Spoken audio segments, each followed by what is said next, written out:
ಸರಿ, ನನಗೆ ಒಂದು ಹೇಳು, ತರುಣ್ ಬದಲಾಗಿದ್ದಾನೆ ಅಂತ ನಿನಗೆ ಗೊತ್ತಾದಾಗ ನೀನು ತಕ್ಷಣ ಅವನ್ನ ನಂಬಿಟ್ಟ, ಅಥವಾ ಅವನ್ನ ನಂಬೋದಕ್ಕೆ ನಿಂಗೆ ಸ್ವಲ್ಪ ಸಮಯ ಬೇಕಾಯ್ತಾ? ಟೈಮ್ ತಗೊಂಡೆ ಅಲ್ವಾ. ಮತ್ತೆ ನಿನಗೆ ಸಮಯ ಬೇಕು ಅಂದಮೇಲೆ ನಿಮ್ಮ ಅಣ್ಣಂಗೆ ಸಮಯ ಬೇಡವಾ?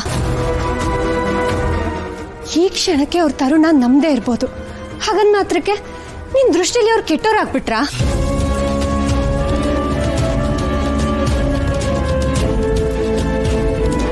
ಬಾಸು, ನೀವು ತುಂಬಾ ಖುಷಿ ಪಡ್ಬೇಡಿ.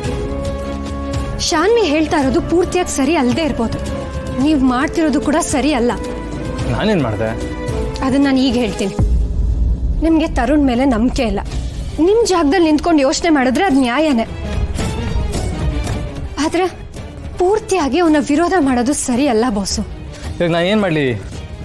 ನೀವು ಅಂಬಿಕಾ ಅಕ್ಕನ ಪ್ರೀತಿಸಿದಾಗ ಅಕಸ್ಮಾತ್ ಈ ಮನೆಯವರೆಲ್ಲರೂ ನಿಮಗೆ ವಿರೋಧ ಮಾಡಿದ್ರು ಅಂತ ಅನ್ಕೊಳ್ಳಿ, ಅವಾಗ ನೀವೇನ್ ಮಾಡ್ತಾ ಇದ್ರಿ? ಅಂಬಿಕಾ ಅಕ್ಕನ ಬಿಟ್ಬಿಡ್ತಿದ್ರಾ? ಇಲ್ಲ.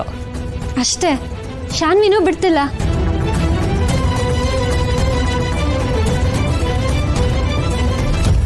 ಬಾಸು, ನೀವು ಅಂಬಿಕಾ ಅಕ್ಕನ ಮದ್ವೆ ಆಗಕ್ಕೆ, ಈ ಮನೆಯವರೆಲ್ಲರೂ ಒಪ್ಸೋದಿಕ್ಕೆ ಏನ್ ಬೇಕಾದ್ರೂ ಮಾಡ್ತಿದ್ರಿ. ಅಷ್ಟೇ ಯಾಕೆ, ಅಕ್ಕಂಗೋಸ್ಕರ ಇಡೀ ಜಗತ್ನೇ ಎದುರು ಹಾಕೋತಿದ್ರಿ ಅಲ್ವಾ? ಖಂಡಿತ, ಅವಳಿಗೋಸ್ಕರ ನಾನು ಏನು ಬೇಕಾದರೂ ಮಾಡ್ತಾ ಇದ್ದೆ. ಶಾನ್ವಿ ಕೂಡ ಈಗ ಅದನ್ನೇ ಮಾಡ್ತಿದ್ದಾಳೆ. ನೀವು ಅವಳ ಮೇಲೆ ಯಾಕೆ ಇಷ್ಟೊಂದು ಸಿಟ್ ಮಾಡ್ಕೋತಿದ್ದೀರಾ? ಅಲ್ಲ, ಆ ತರುಣ್ ಏನಂತ ಗೊತ್ತಿಲ್ಲ. ಬಾಸು, ತರುಣ್ ಕೆಟ್ಟತನನ ನೀವು ನೋಡಿದ್ದೀರಾ, ಹಾಗೆ ತರುಣ್ ಬದಲಾದ್ಮೇಲೆ ಅವ್ನು ಒಳ್ಳೆತನನ ಶಾನ್ವಿ ನೋಡಿದಾಳೆ. ಕೆಟ್ಟವರು ಕೆಟ್ಟವರಾಗೆ ಇರ್ಬೇಕು ಅಂತ ಏನಿಲ್ವಲ್ಲ ಶಾನ್ವಿ. ಹಾಗೆ ಕೆಟ್ಟವರು ಮುಗ್ಧರನ್ನ ಮೋಸ ಮಾಡಲ್ಲ ಅಂತ ಕೂಡ ಏನಿಲ್ಲ. ಇಲ್ಲಿ ನಿಮ್ಮಿಬ್ರದ್ದು ತಪ್ಪಿಲ್ಲ, ಆದ್ರೆ ಈ ವಿಷಯನ ನೀವು ತಗೊಂಡು ಹೋಗ್ತಿರೋ ರೀತಿ ತಪ್ಪು ಅಂತ ಹೇಳ್ತಾ ಇದ್ದೀನಿ. ಬಾಸು, ಒಂದು ಕೆಲಸ ಮಾಡೋಣ, ತರುಣ್ಗೆ ಒಂದು ಅವಕಾಶ ಕೊಡೋಣ. ಅವನು ಒಳ್ಳೆಯವನ ಅಥವಾ ಕೆಟ್ಟವನ ಅಂತ ಒಂದು ಸಾಬೀತು ಮಾಡ್ಕೊಳ್ಳೋಕೆ ಸ್ವಲ್ಪ ಸಮಯ ಕೊಡೋಣ. ಬಾಸು, ಅಕಸ್ಮಾತ್ ಅವ್ನು ಒಳ್ಳೆಯವನು ಅಂತ ಸಾಬೀತಾದ್ರೆ ಇವರಿಬ್ರು ಮದ್ವೆಗೆ ನೀವು ಒಪ್ಪಿಗೆ ಕೊಡ್ಬೇಕು.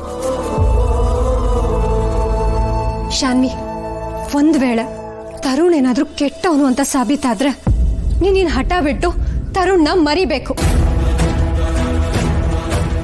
ಸರಿನಾ?